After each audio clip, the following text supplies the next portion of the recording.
अस्सलामु अलैकुम वरहमतुल्लाहि वबरकातुहू। मैं हूं अब्दुल वहाब और आप देख रहे हैं नुक्ता गाइडेंस चैनल। नाज़रीन, पिछले कुछ दिनों से सोशल मीडिया पर कुछ ऐसी वीडियोस वायरल हैं और गर्दिश कर रही हैं कि जिनमें किसी मदरसे या किसी स्कूल में बच्चों को पर जो तशद्दुद होता है या उनको जो असातिज़ा की तरफ से जो मार पीट का निशाना बनाया जाता है, वो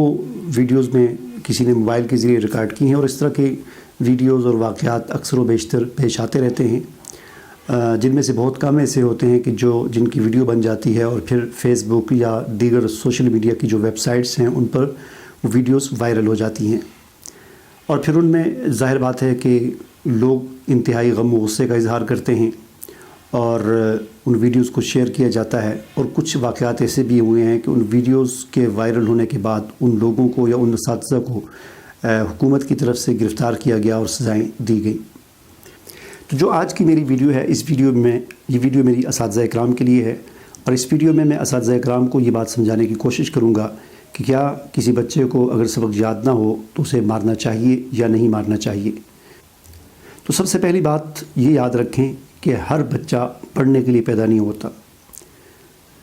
इंसान को अल्लाह ताला ने जो पैदा किया है, तो हर इंसान को अल्लाह ताला ने किसी मकसद के लिए पैदा किया है। एक तो इंसानों की पैदा करने का जो मजमूई जो मकसद है जो कुरान में बयान हुआ कि वमा खलक़तुल जिन्न वल इंसा इल्ला लियअबुदून, कि इंसानों और जिन्नों को अल्लाह ताला ने अपनी बंदगी के लिए पैदा किया। फिर इंसानों की तख्लीक का ये तो मजमूई मकसद हो गया। हर इंसान की तख्लीक का भी एक मकसद होता है। हर इंसान किसी ख़ास मकसद के लिए या किसी ख़ास काम के लिए अल्लाह ताला ने पैदा किया होता है उसको। इसकी मिसाल मैं यूँ दिया करता हूँ कि जैसे एक गाड़ी होती है तो गाड़ी के अंदर बहुत सारे पुर्जे होते हैं। टायर का काम होता है गाड़ी का पूरा जो स्ट्रक्चर है उसको अपने ऊपर उठाकर उसको एक जगह से दूसरी जगह तक रेड कर लेके जाना। स्टीयरिंग का काम होता है टायर को, अगले टायरों को दाएं या बाएं घुमाना, यानी वो पूरा जो स्ट्रक्चर है उसको दाएं तरफ मोड़ना या बाएं तरफ मोड़ना। ब्रेक का काम ये होता है कि गाड़ी को जब ज़रूरत पड़े तो रोकना। और एक्सीलेटर का काम होता है कि गाड़ी को चलाना। यानी हर क्लच हो गया, गियर हो गया, फिर उसके अंदर बैटरियाँ हैं, इंजन है, छोटे छोटे पुर्जे, हत्ता कि जो एक पेचकस लगा हुआ है तो उसका भी एक मकसद है। तो हर पुर्जे का अपना अपना काम है, लेकिन ये सारे काम मिलकर मजमूई तौर पर गाड़ी का मकसद क्या बनता है कि सामान को या अफराद को एक जगह से दूसरी जगह मुंतकिल करना। तो ये तो मजमूई मकसद हो गया, लेकिन हर चीज़ का अपना अपना एक मकसद है। स्टीयरिंग का अपना काम है, हैंडल का उसका ब्रेक का अपना काम है, टायरों का अपना काम है। तो ये हर चीज़ का बिल्कुल इसी तरह मजमूई तौर पर इंसानों की तख्लीक का मकसद अल्लाह की बंदगी है और इनफरादी तौर पर हर आदमी किसी ख़ास मकसद के लिए, किसी ख़ास काम के लिए पैदा हुआ है। तो ये बात अगर आपको समझ आ गई है तो अब अगली बात ये समझें कि हर बच्चा पढ़ने के लिए पैदा नहीं हुआ। तो जब उस्ताद अपने जहन में ये बात बिठा दें कि हर बच्चा पढ़ने के लिए पैदा नहीं हुआ, तो उनको मेरे ख़्याल में अब गुस्सा नहीं आना चाहिए अगर कोई बच्चा नहीं पढ़ता। दूसरी बात, आप सब बच्चों को पढ़ा भी नहीं सकते। अगर आपके पास 100 बच्चे पढ़ रहे हैं, आप ये चाहते हैं कि मैं 100 के 100 बच्चों को पढ़ा दूँ, 100 के 100 बच्चे डॉक्टर बन जाएं, 100 के 100 बच्चे इंजीनियर बन जाएं, 100 के 100 बच्चे आलम और मुफ्ती बन जाएं, तो ऐसा आप कभी भी नहीं कर सकते। आप तमाम बच्चों को नहीं पढ़ा सकते। दूसरी बात होगी। अब मैं आता हूँ तीसरी बात की तरफ कि एक उस्ताद, असल में होता क्या है, होता ये है कि जब कोई बच्चा सबक नहीं सुनाता, उसको याद नहीं होता, उसने गलत सुना। एक बच्चे ने ठीक सुनाया, चला गया, जिसने जो है उसको डंडा उठाया और मारना शुरू कर दिया। अब ये होता असल में ये है कि इसमें उस्ताद के एतबार से मुख्तलिफ इसमें यानी वजूहात हैं। एक वजह तो ये है कि कोई उस्ताद हम कह सकते हैं जी बड़े मुखलस होते हैं, उनको बड़ा कहते हैं, उनके दिल में बड़ी हमदर्दी होती है कि इस बच्चे को सबक आना चाहिए। कुछ होते हैं यानी वो बीमार होते हैं, उनको बच्चों को मारते हुए, डंडे मारते हुए उनको तस्कीन मिलती है, यानी उनके अंदर एक बीमारी होती है, उससे उनको एक सुकून मिलता है मारते हुए। ये एक बीमारी है। और कुछ क्या, जैसा कि मैंने अर्ज़ किया कि मुखलस होते हैं, उनके ख़िलाफ़ में हम शक नहीं करते, लेकिन उनका तरीका गलत है।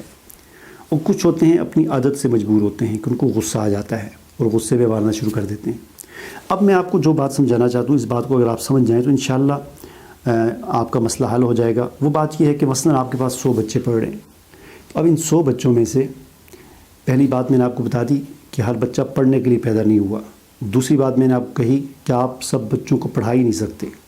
اور تیسری بات یہ ہے کہ آپ کے پاس 100 بچے پڑھ رہے ہیں، ہم فرض کرتے ہیں کہ 50 بچے صحیح پڑھ رہے ہیں، ٹھیک پڑھ رہے ہیں، اور 50 بچے جو ہیں وہ ٹھیک نہیں پڑھ رہے۔ اب جو بچے ٹھیک نہیں پڑھ رہے تو اس کی مختلف وجوہات ہیں، یعنی ہر بچے کے ٹھیک نہ پڑھنے کی ایک الگ وجہ ہے، سب کی ایک وجہ نہیں ہے۔ اگر سب کی ایک وجہ ہو تو پھر تو ٹھیک، آپ ایک ہی لاٹھی سے سب کو ہانکیں، لیکن جب ہم غور کرتے ہیں تو ہمیں پتہ چلتا ہے کہ جو بچے ٹھیک نہیں پڑھ رہے، 50 بچے ٹھیک پڑھ رہے ہیں اور 50 نہیں ٹھیک پڑھ رہے، تو ان 50 کے ٹھیک نہ پڑھنے کی سب کی ایک وجہ نہیں ہے۔ مثلاً کچھ بچے اس لیے ٹھیک نہیں پڑھ رہے ہوتے کہ وہ گھر میں ان کی بڑی غربت ہوتی ہے، وہ جب کلاس میں آتے ہیں تو سب کے پاس پیسے ہیں، کسی کے پاس 10 روپے ہیں، کسی کے پاس 20 روپے ہیں، ہاں جی، اور کوئی ٹافیاں کھا رہا ہے، کوئی بسکٹ کھا رہا ہے، ان کا جیب خالی ہوتی ہے ان کی جیب،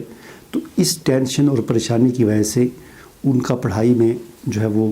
دل نہیں لگ رہا ہوتا، یا ان کا ذہن کام نہیں کر رہا ہوتا، کچھ اس وجہ سے نہیں پڑھ سکتے، سبق صحیح ٹھیک نہیں سنا سکتے، گھر میں جاتے ہیں گھریلو پریشانیاں ہوتی ہیں، گھر میں جاتے ہیں کھانے کے لیے کچھ نہیں ہے، اور طرح طرح کے مسائل ہیں، کپڑے ان کے والدین نہیں لے سکتے، باقی غریب محلے کے بچوں نے اچھے کپڑے پہنے ہوئے ہیں، یعنی اس قسم کے مسائل ہیں کچھ بچوں کی۔ کچھ بچے اس لیے صحیح نہیں پڑھ رہے کہ ان کو شوق نہیں ہے۔ اب جس کو شوق نہیں ہے تو آپ اسے ڈنڈے مار مار کے شوق پیدا نہیں کر سکتے۔ کچھ بچے اس لیے ٹھیک نہیں پڑھ رہے کہ وہ محنت نہیں کرتے، یعنی ان کی ذہن بھی ٹھیک ہے، اور یعنی محنت جو ہے ان کے اندر محنت کی کمی ہے۔ اور کچھ بچے اس لیے ٹھیک نہیں پڑھ رہے کہ ان کا کند ذہن ہے، ذہن ان کا کمزور ہے، دماغی لحاظ سے ان کی جو دماغی صلاحیت ہے وہ کم ہے۔ پھر وہ دماغی صلاحیت کی کمی جو ہے اس کی بھی کئی کیٹیگریاں ہیں، کچھ پیدائشی طور پر ہوتے ہیں، کچھ کا ذہن دماغ چھوٹا ہوتا ہے، یعنی عمر کے لحاظ سے دماغ چھوٹا ہوتا ہے، عمر ان کی 5 سال ہے، ذہن ان کا بھی 2 سال والا 3 سال والا ہے۔ کچھ ایسے ہیں کہ ان کا ذہن تو 5 سال عمر ہے، 5 سال والا ہی ہے، لیکن دوسرے کے بچے کے مقابلے میں اس کا ذہن کمزور ہے، کچھ اس لیے صحیح نہیں پڑھ رہے، اور کچھ جیسا کہ میں نے کہا کہ محنت نہیں کر رہے، اور کچھ ایسے ہیں کہ جو لاپرواہ ہیں، یعنی ان کا ذہن بھی ٹھیک ہے، گھریلو پریشانی بھی نہیں ہے، کوئی پیسے ویسے کے بھی مسئلہ نہیں ہے ان کو، محنت بس نہیں کر رہے، لاپرواہی کر رہے ہیں۔ تو اب یہ دیکھیں کتنی باتیں ہمارے سامنے آ گئی، اس طرح اگر آپ غور کریں تو اور بھی کئی باتیں آپ کے سامنے آ جائیں گی کہ جو بچے نہیں پڑھ رہے تو ہر ایک کی ایک الگ وجہ ہے۔ جب ہر ایک کی ایک الگ وجہ ہے تو آپ کیسے ہر نہ پڑھنے والے بچے کو، یا ہر فیل ہونے والے بچے کو، یا ہر سبق ٹھیک نہ سنانے والے بچے کو آپ کیسے ایک ہی لاٹھی سے ہانک سکتے ہیں، جب بچے ہر ایک کی وجہ الگ ہے۔ ہاں، جو بچہ ذہین بھی ہے، جو بچہ گھریلو بھی کوئی مسئلہ نہیں ہے، اس کو کوئی کسی قسم کی ٹینشن نہیں، لاپرواہ ہے، صرف لاپرواہی کر رہا ہے، تو اس کے لیے کچھ گنجائش نکلتی ہے کہ اسے آپ ڈانٹ ٹپٹ کریں، کچھ ڈرائیں دھمکائیں تاکہ وہ اس کی لاپرواہی دور ہو جائے۔ لیکن اگر کوئی بچہ ہے ہی کن ذہن، اس کا ذہن ہی کمزور ہے، اس کا جو ہے وہ، یا اس کی گھریلو پریشانی ہے، تو کیا آپ اسے ڈنڈا مار کے اس کی گھریلو پریشانی دور ہو جائے گی، یا اسے مرغا بنانے سے اس کا دماغ تیز ہو جائے گا؟ ہم نے یہ تو سنا ہے کہ بادام کھانے سے دماغ تیز ہوتا ہے، لیکن یہ کبھی نہیں سنا کہ ڈنڈا مارنے سے کسی کا دماغ تیز ہو گیا ہو۔ یہ مثالیں تو ہمیں ہزاروں کی تعداد میں ملتی ہیں کہ ایک استاد نے، مدرسے کے استاد نے یا اسکول کے استاد نے کسی بچے کو مارا، مرغا بنایا، ڈنڈے مارے، اس پر تشدد کیا، تو وہ بچہ پڑھائی چھوڑ کر بھاگ گیا اور کسی مکینک کے پاس لگ گیا، کوئی ریڑھی لگانے لگ گیا، کوئی کسی اور کام میں لگ گیا۔ تو یہ مثالیں تو ہمیں ہزاروں ملتی ہیں کہ استاد کے مارنے کی وجہ سے بچے نے تعلیم چھوڑ دی، لیکن یہ مثال ہمیں ایک بھی نہیں ملتی کہ ایک بچہ بڑا کن ذہن تھا، بڑا اس کا دماغ کام نہیں کر رہا تھا، اس کا دماغ کمزور تھا، استاد نے 10 ڈنڈے لگائے اور اس کا دماغ تیز ہو گیا۔ یہ مثال ہمیں کہیں بھی نہیں ملتی۔ تو جو بات میں آپ کو سمجھانا چاہ رہا تھا، مجھے امید ہے کہ آپ کو سمجھ آ گئی ہوگی۔ مجھے اجازت دیجیے، اللہ حافظ۔